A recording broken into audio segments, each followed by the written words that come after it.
Oke, Ibu lanjutkan metode segmentasi yang kedua, yaitu yang disebut dengan region growing. Ya, jadi dari kata-katanya sendiri adalah ada sebuah region yang dia grow, jadi tumbuh, mulai dari yang kecil membesar, membesar dan membesar. Ada region yang kemudian growing, gitu ya.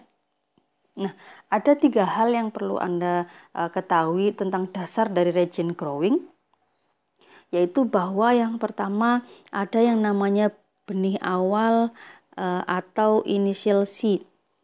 Jadi Anda menentukan intensitas mana, berapa intensitas yang akan Anda anggap sebagai benih. Jadi dari benih tersebut kemudian dia grow, starting growingnya dari initial seed-nya.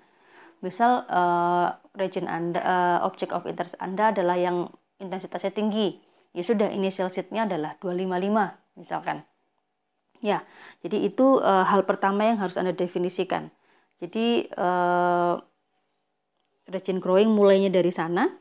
Nah, yang kemudian dia akan semakin membesar atau growing, berkembang ke piksel tetangganya, ya, dengan kriteria yang disebut dengan region membership criterion. Jadi maksimalnya misalkan dia tumbuh dari 255 sampai turun ke bawah, batasnya adalah 200 intensitas. Jadi 255 sampai 200. Kalau kemudian dia ketemu tetangga pikselnya itu adalah kurang dari 200, maka dia akan berhenti, tidak akan mengevaluasi, tidak akan berkembang selanjutnya ke arah piksel yang rendah tersebut, gitu ya. Kemudian, tapi kalau tetangganya tadi nilainya adalah 230 misalkan, berarti dia diberi nilai 1 dan kemudian akan dilanjutkan perkembangannya, growingnya ke tetangganya berikutnya. Ya, itu yang disebut dengan region membership criterion. Jadi ada benih atau initial seed, ada yang kedua adalah region membership criterion. Kemudian poin yang ketiga adalah tetangga mana tetangga yang kemudian akan Anda evaluasi perkembangannya. Maka ada yang kemudian menggunakan tetangga 4x4. 4x4 itu berarti hanya tetangga atas, bawah, kiri, kanan. Ini 4x4. Ada juga yang kemudian ketika dia growing, di iterasi berikutnya, dia akan mengecek 8 tetangganya. 1, 2, 3, 4, 5, 6, 7, 8. Jadi tidak hanya tetangga atas bawah, tapi juga tidak hanya tetangga atas bawah kiri kanan, tapi juga samping kiri kanan, samping atas bawah dicek juga. Jadi ada 3 hal tadi yang harus Anda perhatikan. Satu adalah initial seed-nya. Anda definisikan juga berapa membership kriterianya. Dia akan grow sampai intensitas berapa. Kemudian Anda juga cek tetangganya maunya 4x4 atau 8x8. Gitu ya. Oke, nah kelebihannya dari si region growing ini adalah karena dia sifatnya tumbuh dan tumbuh mengikuti tetangga dari initial seed, maka Anda tidak akan mendapatkan suatu region yang terputus. Oke, ini contoh Ibu contohkan perbandingan antara yang namanya menggunakan region growing yang gambar B dan juga menggunakan thresholding Otsu tadi ya, seperti yang di gambar C tadi. Oke, yang A ini ada gambar awalnya. Jadi ada gambar 4 koin di situ. Kemudian yang B menggunakan region growing, yang C menggunakan thresholding Otsu. Anda perhatikan bahwa dengan memberikan initial seed, maka bentuk growingnya, bentuk region of interestnya akan utuh, akan selalu bertetangga dengan initial seed-nya.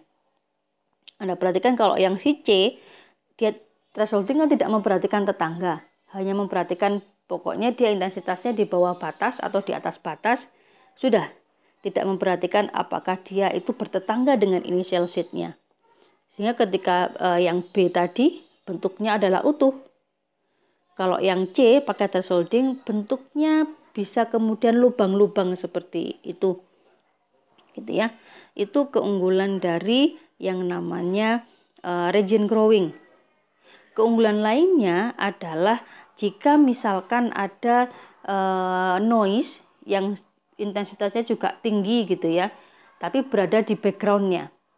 Ya, jadi misalkan di posisi ini misalkan di posisi ini ada titik putih gitu, ada intensitas tinggi gitu.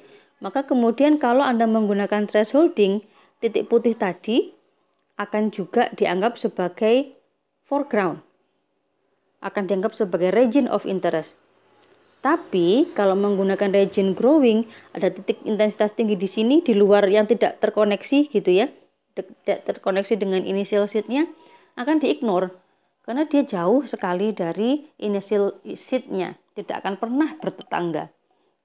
Jadi itu keuntungannya region growing adalah bahwa kalau Ibu catat keunggulan dan kekurangannya ya. Jadi kelebihannya si region growing adalah satu, utuh, gambarnya utuh gitu ya. Hasil segmentasinya terlihat utuh karena akan selalu bertetangga dengan initial seed-nya. Yang kedua adalah tidak mudah terpengaruh noise. Tidak mudah terpengaruh terhadap noise. Ya, jadi kalau ada yang di luar dari regionnya tidak bertetangga, maka juga tidak akan dianggap sebagai regionnya. Ini ada contoh lain, yaitu untuk gambar kilat seperti ini. Ya, kebetulan ini initial seed-nya yang dipilih adalah 255. Jadi masing-masing di situ akan mengenai initial seed-nya, misalkan titiknya adalah 255. Oke, jadi initial seed tersebut diberi nilai 1. Ini putihnya nggak kelihatan ya, karena cuma satu titik aja. Oke, Ibu lanjutkan aja. Nah, hasilnya.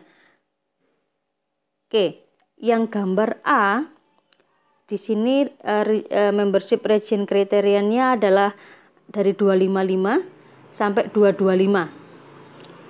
Yang sebelah kanan, yang B ini adalah 255 sampai 155. Jadi dia berkembangnya sampai 155, cukup besar ya. Oke, hasilnya bisa terlihat bahwa yang si B ini dia lebih banyak, lebih besar gitu ya area region of interest-nya dibandingkan kalau membership kriterianya cukup sempit, hanya sampai 225 saja. Ya. Kemudian setelah menentukan membership region criterion, maka Anda bisa mendapatkan sebuah hasil segmentasi berupa region yang utuh, tidak terputus.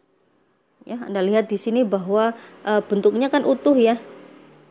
Ini juga utuh karena semua terkoneksi dengan initial seed-nya. Itu keunggulan dari region growing. Meskipun secara komputasi akan lebih berat, ya, karena lebih mudah dengan thresholding dong. Anda hanya pakai if else saja komputasinya. Oke, itu Ibu jelaskan tentang region growing.